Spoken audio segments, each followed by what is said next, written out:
afternoon. Myself Vikas Yadav from Durga Institute of Pharmacy. Now we will discuss about adrenoceptor agonist or sympathomimetic.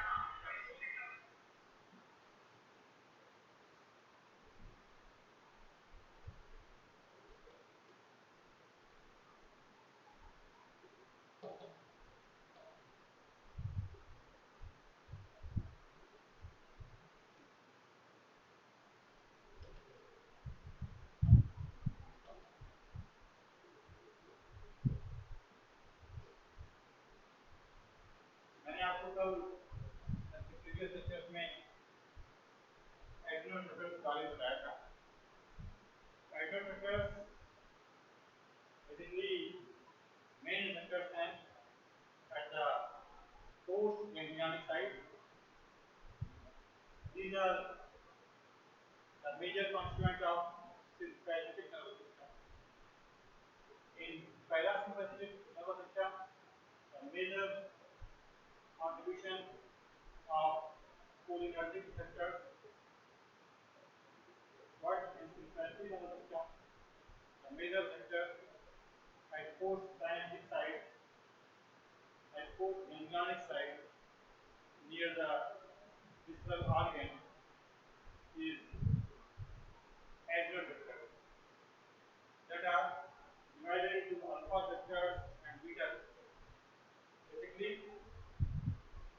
adrenoceptors are activated by various catecholamines such as norepinephrine, epinephrine, and dopamine.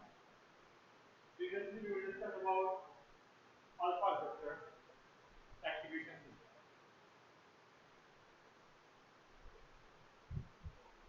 Adrenoceptors activated in three pathways such as cyclic AMP activation, cyclic AMP deactivation, and phospholipase C activation, in which alpha 1 receptors are based on phospholipase C activation, but alpha 2 and beta receptors are based on cyclic AMP activation and then deactivation.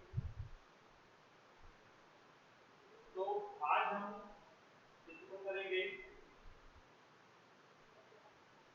various alpha 2 receptors and beta receptors के बारे में.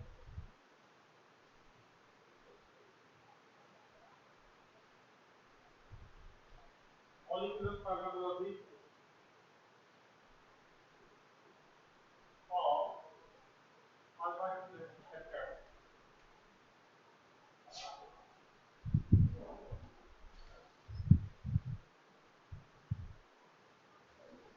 Molecular pharmacology of alpha 2 receptors.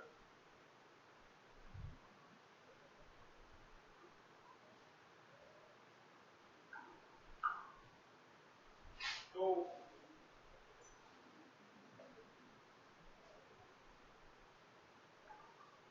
Alpha 2 receptors में मैंने आपको बताया था कि ये जो अल्फा 2 रिसेप्टर्स होते हैं ये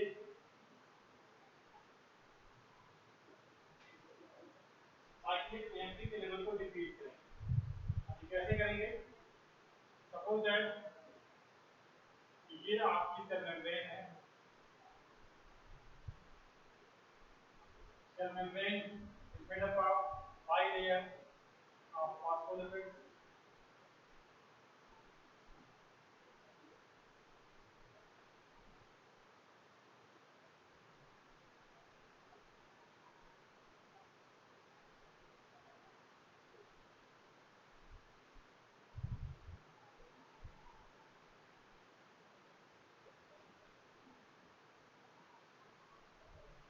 इसमें आपका GPCR, G protein coupled receptor. मैंने आपको बताया था ये 7 हेलिक्स बनाते हैं. 1 2 3 4 5 6 7. एन टर्मिनल बाहर की तरफ, सी टर्मिनल अंदर की तरफ.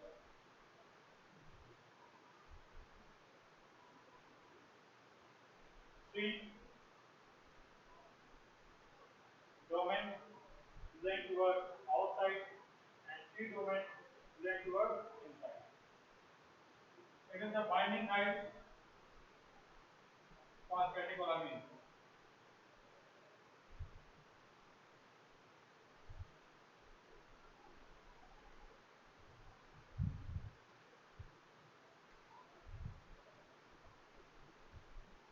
There is a binding site for catecholamine. होगा क्या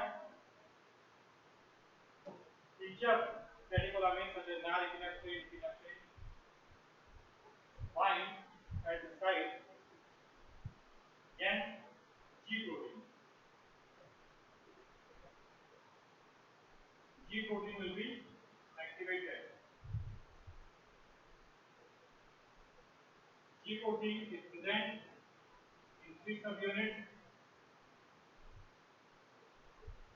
This one is alpha, second one is beta, and third one is gamma. Alpha subunit, beta subunit, and this is gamma. Generally, alpha subunit से क्या attach होता है? GDP, guanosine diphosphate, guanosine diphosphate. लेकिन जब ये आकर के यहाँ जुड़ेगा on catecholamine, when the catecholamine attached to the binding site of alpha 2 receptor, the C terminal will be activated, and the activated C terminal further activate G.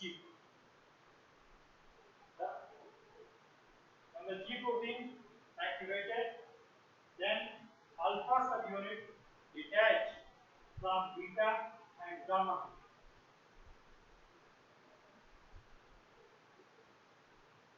अब इसमें हम कहेंगे क्या alpha, alpha excited, alpha excited.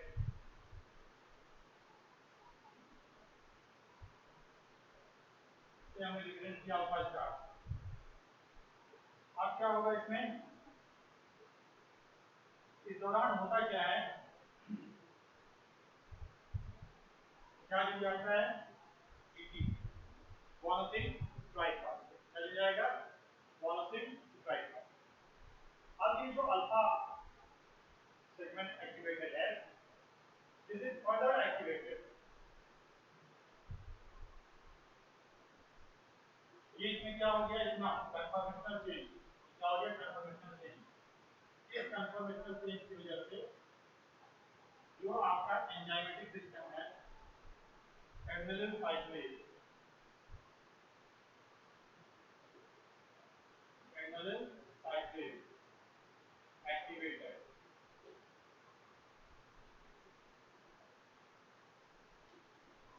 लेकिन चूंकि ये alpha 2 receptor, ये alpha 2 receptor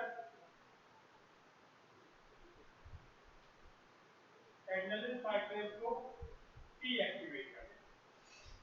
alpha 2 receptor adrenal साइक्लेज को डीएक्टिवेट कर देगा.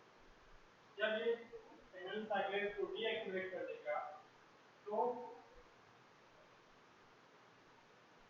साइक्लिक एएमपी का लेवल डाउन जाएगा. जब साइक्लिक एएमपी का लेवल डाउन जाएगा तो एंजाइमेटिक सिस्टम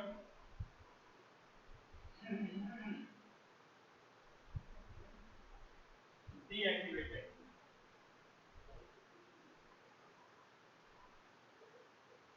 मैंने कल आपको बताया था कि जी प्रोटीन होती है, कुछ ऐसी होती है जो एक्टिवेटिंग द साइक्लिक एएमपी या adrenal साइक्लेज, that will be CS. some some some G proteins are inhibited nature, GI. Some G proteins respond to phospholipase C, GQ. तो कल हमने पढ़ा था alpha 1, that is the category under GQ. But आज जो हम पढ़ रहे हैं अल्फा 2 के बारे में, it is present in the category GI. क्यों? क्योंकि ये कहीं ना कहीं पर कौन सा इनहिबिटरी क्या होगा? ये आपका GPCR है, G प्रोटीन कपल रिसेप्टर. इसमें 7 हेलिक्स बने होते हैं, 3 डोमेन बाहर की तरफ, 3 डोमेन अंदर की तरफ. जैसे ही आपकी ड्रग यहाँ बाइंड करेगी एगोनिस्ट, इसका C टर्मिनल एक्टिवेट होगा.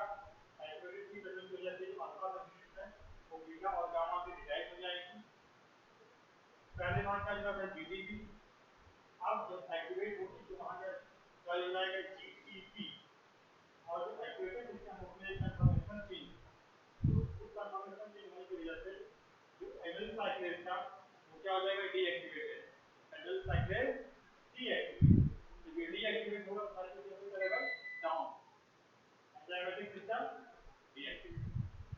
आप इस्तेमाल को फॉलो करोगे आप alpha two means alpha two resistor कहीं ना कहीं साइकिल डेंसिटी लेवल को डाउन करेगा। स्लो पैसिव वाल्व रिस्पांस हो रहा होगा फिर डाउन।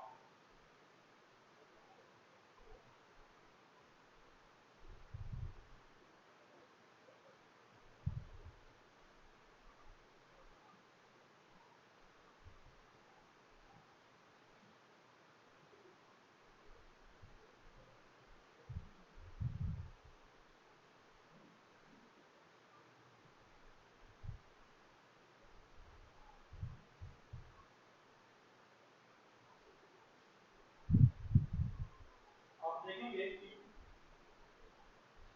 हम अल्फा टू रेसिस्टर और बीटा रेसिस्टर में स्टडी करेंगे कि दोनों की फिजियोलॉजी में क्या है।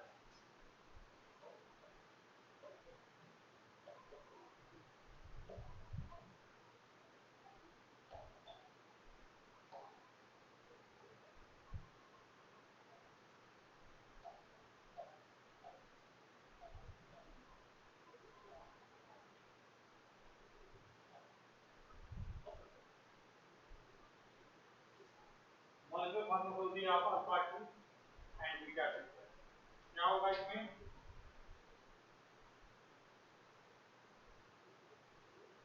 ये आपकी क्या है सेल मेम्ब्रेन। ये क्या है आपका सेल मेम्ब्रेन। सेल मेम्ब्रेन में क्या होता है फॉस्फोलिपिड पाइप। सेल मेम्ब्रेन में क्या है फॉस्फोलिपिड पाइप।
एड्रेनल साइक्लेज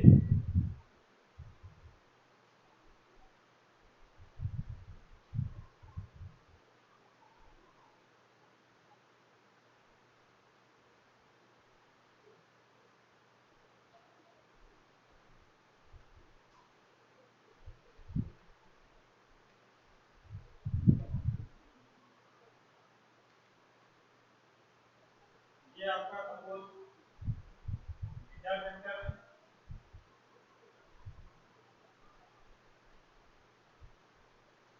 और ये आपका सपोज अल्फा टू।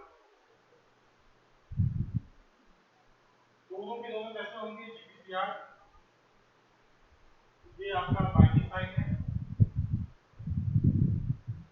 यहाँ का एक पार्ट में बाइंड है। ये भी आपका बाइंडिंग साइट है। जब यहाँ से बाइंड करेगा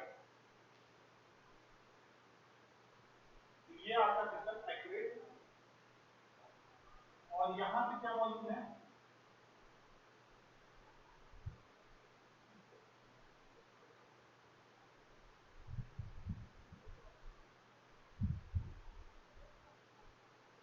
इन तीनों की असेंबली को हम क्या कहेंगे जीपी।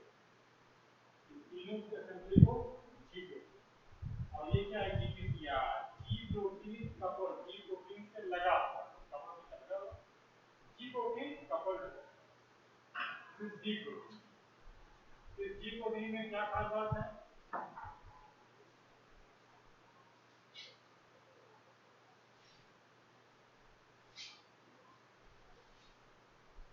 एक यूनिट है उसको नाम देंगे क्या? एक यूनिट और उसे क्या नाम देंगे हम? Gamma.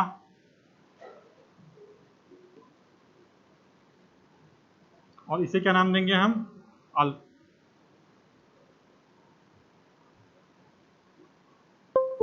Alpha, beta and gamma. Alpha, beta and gamma.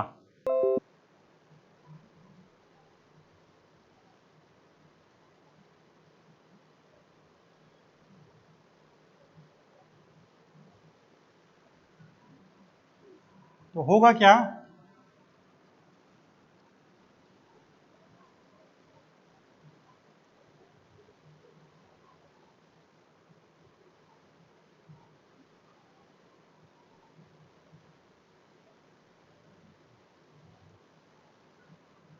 कि जब ड्रग आकर के यहाँ बाइंड करेगी तो ये सिस्टम एक्टिवेट होगा।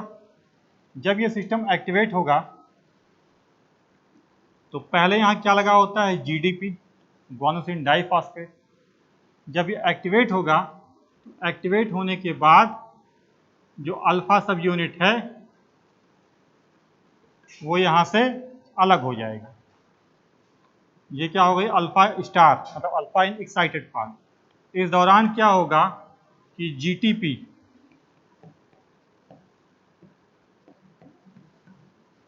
और यहां पे क्या लग जाएगा? GTP, guanosine triphosphate. अब ये जो एक्टिवेटेड अल्फा सब यूनिट है, it will further activate, plus sign में दिखा रहा हूं, it will further activate to adenyl cyclase. जब ये activated alpha subunit will activate to adenylyl cyclase. This activated adenylyl cyclase convert ATP into cyclic AMP. ये जो एडेनिल cyclase जब activate होता है तो ये एडेनोसिन ट्रिस फॉस्फेट को साइक्लिक एडेनोसिन मोनोफॉस्फेट में कन्वर्ट कर देता है। और ये जो साइक्लिक एएमपी होता है ये further activate R2C2 protein kinase, R2C2 protein kinase इस सिस्टम को एक्टिवेट करेगा। एक्टिवेशन के बाद 2R and 2C will be separate,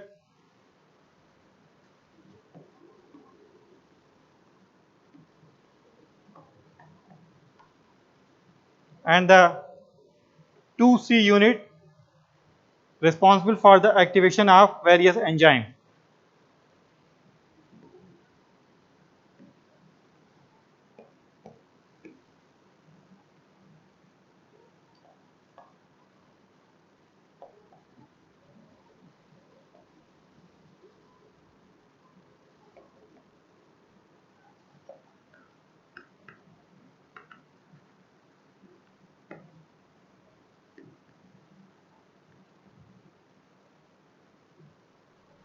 क्या मतलब है? मतलब सिर्फ इतना सा है कि ये आपका जीपीसीआर है, बीटा रिसेप्टर, यहाँ कोई एगोनिस्टिक मेडिसिन यहाँ करके ड्रग आके बाइंड की, अंदर जी प्रोटीन है, जी protein is the form of trimer, इसमें 3 यूनिट होगा, alpha, beta and gamma. Generally ये तीनों यूनिट आपस में जुड़े रहते हैं, लेकिन जब ये यहाँ पे जुड़ेगा तो ये सिस्टम एक्टिवेट होगा। जब ये एक्टिवेट होगा तो अल्फा सब यूनिट विल बी एक्टिवेटेड। जब अल्फा सब यूनिट एक्टिवेट होगा तो ये बीटा और गामा का साथ छोड़ देगा और छोड़ने के बाद थोड़ा अलग हो जाएगा, डिटैच। अल्फा सब unit will be detach from beta and gamma, and the activated alpha unit further activate, plus sign activate the enzyme, the protein adenylyl cyclase. This activated adenylyl cyclase, इसकी ये जो एक्टिवेटेड एडेनिल साइक्लेज है इसकी वजह से जो intracellular ATP हैं वो फर्दर कन्वर्ट हो जाएंगे किसमें? साइक्लिक एएमपी में। ये साइक्लिक एमपी फिर एक्टिवेट करेगा किसको, R2C2 प्रोटीन काइनेज को, और उसे वो तोड़ देगा 2C और 2R में। ये जो 2C यूनिट हैं ये तमाम इंट्रासेलुलर एंजाइम का फॉस्फोराइलेशन करा देंगी, जिससे क्या आ जाएगा, बायोलॉजिकल रिस्पॉन्स। इसके अपोजिट जो हमारी अल्फा 2 यूनिट है, अल्फा 2 यूनिट में क्या हो गया, ड्रग यहाँ आकर के बाइंड की, जैसे ये आकर के यहाँ बाइंड करेगा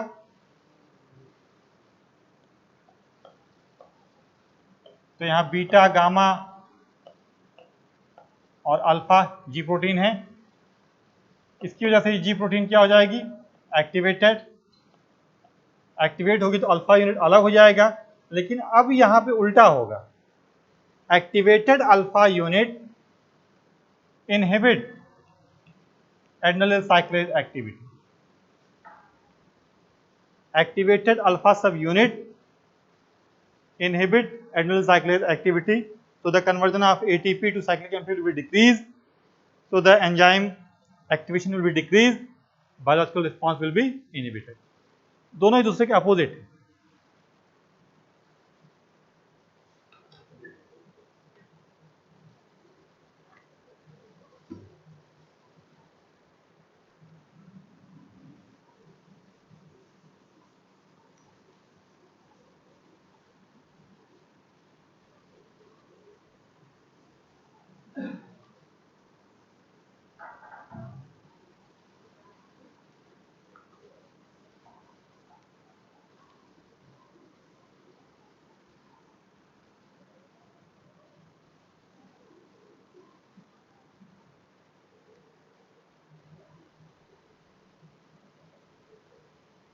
अब इसके बाद हम देखेंगे कि एडेनोसेप्टर्स के टाइप क्या हैं, उनके सब टाइप क्या हैं, और उसमें एगोनिस्ट क्या है, एंटागोनिस्ट क्या है, और उनके इफेक्ट क्या क्या हैं।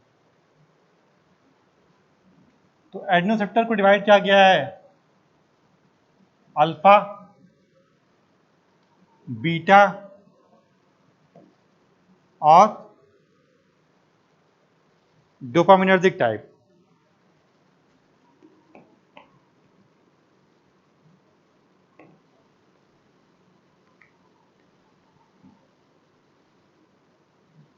ये तीन मेजर क्लास हैं, जिसमें अल्फा को फर्दर डिवाइड किया गया है दो कैटेगरी में, alpha 1 and alpha 2, and beta is further divided into beta 1, beta 2 and beta 3.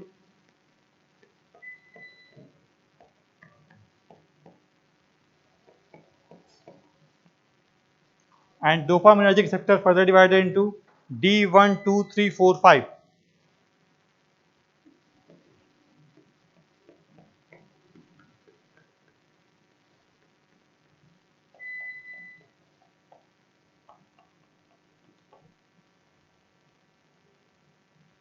Adrenoreceptors are divided into three categories: alpha, beta, and gamma, and dopaminergic receptors. Alpha receptor is further divided into alpha 1 and alpha 2. Beta is divided into beta 1 and beta 2, and dopaminergic is further divided into D1, 2, 3, 4, 5. अब alpha 1 में agonist क्या है,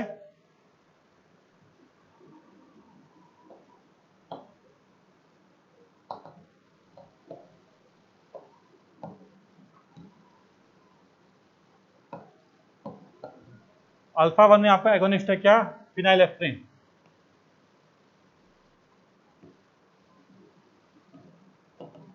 antagonist क्या है, prazosin.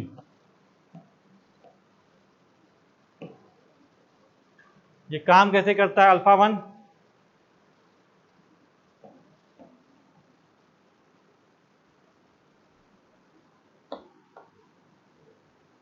Phospholipase सी को activate करेगा, जिसकी वजह से IP3 डैग का लेवल बढ़ेगा। मींस अल्फा 1 रिसेप्टर्स का जो एगोनिस्ट है वो फिनाइलेफ्रिन है, एंटागोनिस्ट प्राजोसिन है, effect IP3 DAG activation. Alpha 2 receptors का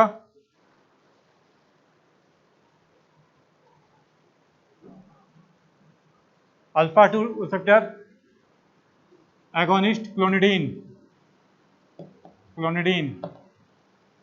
एंटागोनिस्ट योहिम्बीन, ये क्या काम करेंगे, साइक्लिक एएमपी के लेवल को डाउन करेंगे, जो मैंने आपको बताया। तो अल्फा 2 रिसेप्टर में एगोनिस्ट क्या है, क्लोनिडीन, और एंटागोनिस्ट क्या है, yohimbine. It will decrease cyclic AMP activity. अब हम चलते हैं बीटा रिसेप्टर पे। बीटा रिसेप्टर में आपका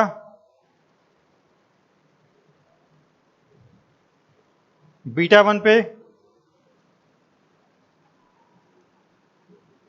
जो आपका एगोनिस्ट है वो है डोपामाइन,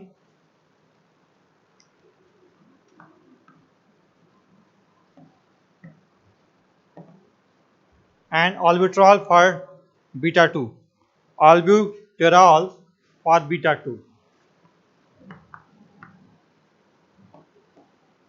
बीटा 1 पे आपका जो एगोनिस्ट है वो है डोपामाइन, एंड बीटा 2 पे albuterol। कॉमन जो इसका एगोनिस्ट है वो आइसोप्रोटेरोनॉल। Common agonist is आइसोप्रोटेरोनॉल।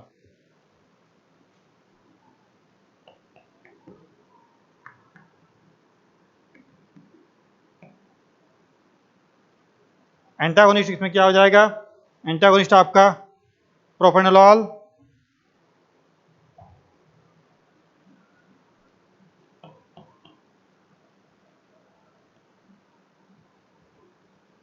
क्या हो जाएगा इसकी वजह से, साइक्लिक एएमपी का लेवल बढ़ जाएगा, साइक्लिक एएमपी का लेवल बढ़ जाएगा। मींस बीटा 2 रिसेप्टर में एगोनिस्ट आपका isoproterenol, dopamine and albuterol, where antagonist are propranolol. इसके अलावा बिटॉक्सोलॉल, बिटॉक्सिमीन, तमाम और भी ड्रग्स हैं, लेकिन ज़्यादा हम फोकस करते हैं प्रोपेनोलॉल पे। It will activate cyclic AMP system, it will activate cyclic AMP system. फिर डोपामिनर्जिक टाइप में एगोनिस्ट है आपका क्या, डोपामीन। मेजर एगोनिस्ट क्या है, डोपामीन।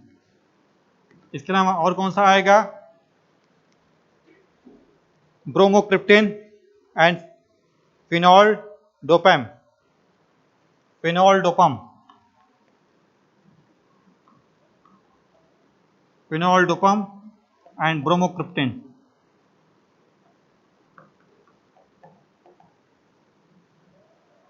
डोपामिनर्जिक रिसेप्टर में डोपामीन आपका मेजर एगोनिस्ट है।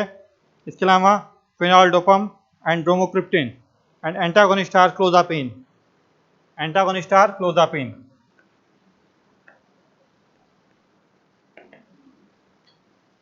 इसमें D1 and D5, D1 and D5 will activate cyclic AMP।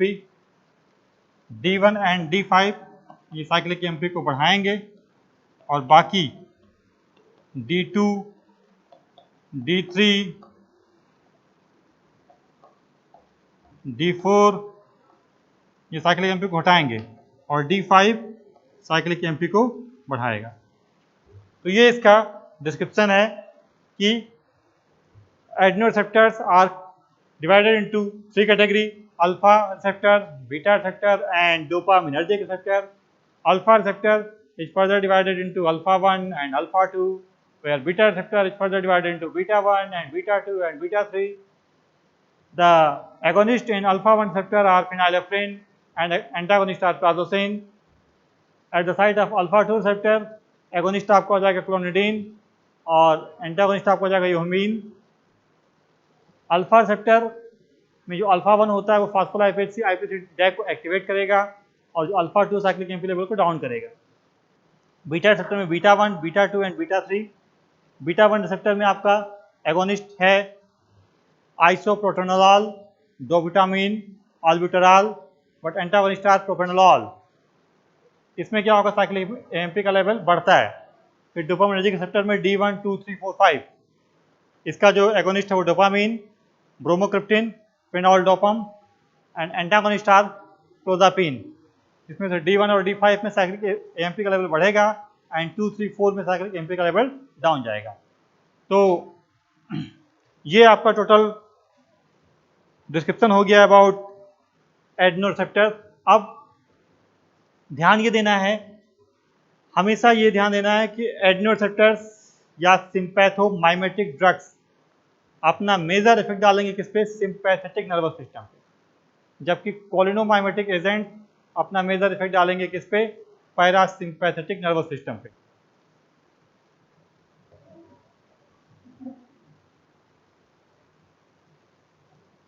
तो ये आपका टोटल कंप्लीट हुआ एड्रेनोरिसेप्टर एगोनिस्ट एंड एंटागोनिस्ट के बारे में। अब इसके आगे हम आपको पढ़ाएंगे नेक्स्ट लेक्चर में। Thank you.